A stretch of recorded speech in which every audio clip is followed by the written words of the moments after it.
Hello, my friend. I'm glad you're here again. Before we begin, take a slow breath in.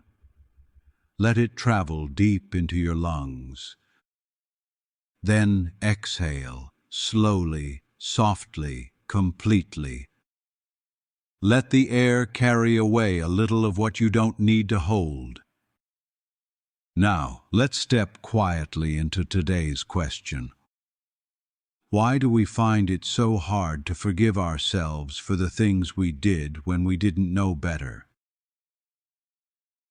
It's a question that sits heavy in the heart. We can forgive others, sometimes easily, sometimes not. But when it comes to ourselves, forgiveness feels different, harder, like there's a door inside us that only opens halfway, no matter how many times we push. We replay old moments, old words, old choices, things we said when we were tired, things we broke out of fear, things we didn't see until it was too late. We look back and think, I should have known better. I should have done better.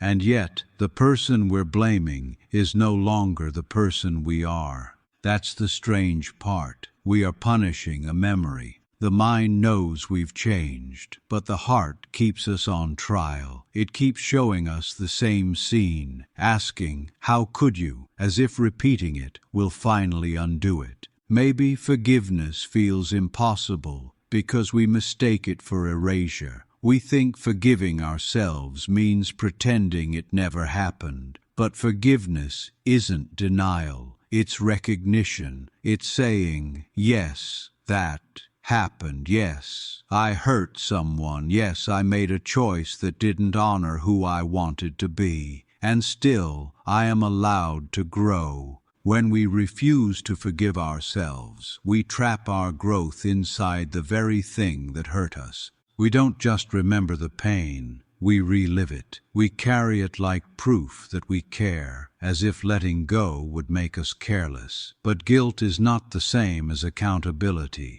Guilt freezes, accountability transforms. The truth is, we all acted once from ignorance, fear, or confusion. We all spoke from anger instead of truth. We all stayed when we should have left, or left when we should have stayed. And every one of those choices taught us something we couldn't have learned otherwise. That's the quiet mercy of time. It shows us who we were and who we've become. But when we look back without compassion, we forget that the person we were didn't have the tools we have now. They didn't know what we know. They were doing the best they could with the map they had, even if that map was incomplete.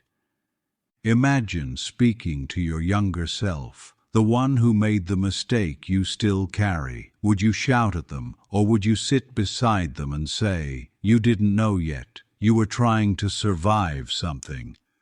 Because that's what most of us were doing, surviving, learning, searching for love or control or belonging in the only ways we understood then. We don't hold children accountable for not knowing better. We teach them, we guide them, we hold them gently. But when it comes to ourselves, we forget that we too were once that unknowing child, still learning what to do with pain, with need, with fear. Forgiveness begins when we remember that we were human then, just as we are now. And yet we resist it, because to forgive ourselves feels like letting ourselves off the hook. We fear that if we stop punishing, we'll stop caring. But the opposite is true. When you forgive yourself, you don't erase responsibility. You simply stop confusing punishment with progress. Self-forgiveness is not saying, it's fine. It's saying, it happened, I understand why, and I choose to move forward differently. There's humility in that kind of acceptance. It doesn't mean you'd make the same choice again. It means you can finally see the full picture, not just the moment of failure, but the fear beneath it, the longing that drove it, the wound that shaped it. It means you can look at your past self and say, you were not the villain. You were the student. I remember once hearing someone describe their past self as a ghost that followed them everywhere, not haunting them in anger, but waiting to be acknowledged. They said that every time they revisited a painful memory, with compassion instead of judgment, the ghost became smaller, quieter, lighter, and one day it stopped following. That's what forgiveness feels like. Not forgetting, but releasing the ghost from service. When you forgive yourself, you free that younger version of you from the endless task of trying to apologize. You tell them, "It's enough. I've heard you. You can rest now." Maybe that's what self-forgiveness really is, allowing the past to rest. We talk so much about letting go, but letting go doesn't mean pushing something away. It means loosening the grip of resistance, allowing the memory to sit beside you without fear. It's saying, "You can stay here, but you don't control me anymore." Some of the hardest things to forgive are the things no one else saw. The moments we betrayed ourselves quietly, the opportunities we ran from, the boundaries we ignored, the silence we kept when we should have spoken. The love we didn't give because we were afraid. Those are the private wounds, the ones that ache in quiet hours. But even those deserve compassion, because fear was once your language, survival was once your goal. You were learning what strength meant, and sometimes learning looks like breaking. Forgiving yourself doesn't mean the pain disappears. It means it stops defining you. It becomes part of your story, not the title of it. And slowly, as you learn to meet your past self with kindness, something beautiful happens. You begin to trust yourself again. You realize that even when you fall short, you can face it honestly, learn, and continue. You start to believe that you are worthy of your own patience. Because the truth is, you can't become who you're meant to be while still punishing who you were. You can't move forward while holding yourself hostage to yesterday's version of you. Sometimes I think of forgiveness like the ocean's tide, every wave reaching forward and then pulling back again and again. You might think you've forgiven yourself and then wake up one morning and feel the ache again. That's all right. Healing isn't linear. The tide doesn't move in straight lines. It moves in rhythm.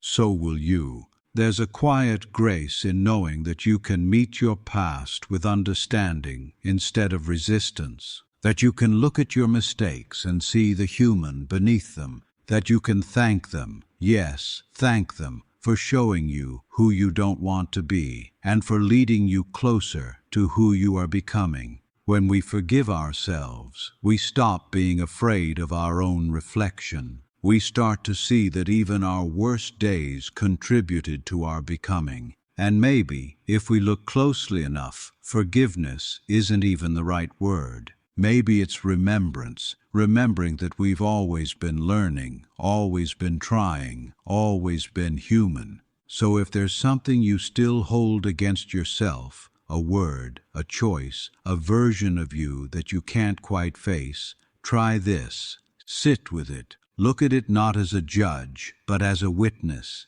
Ask, what were you trying to protect? Ask, what did you need back then that you didn't have? And when you find the answer, place a hand over your heart and whisper, "I see you now. You did your best." That's where healing begins. Not in perfection, but in understanding. Self-forgiveness is not a destination. It's a daily practice of gentleness. It's the courage to stop rehearsing your mistakes and start living your lessons.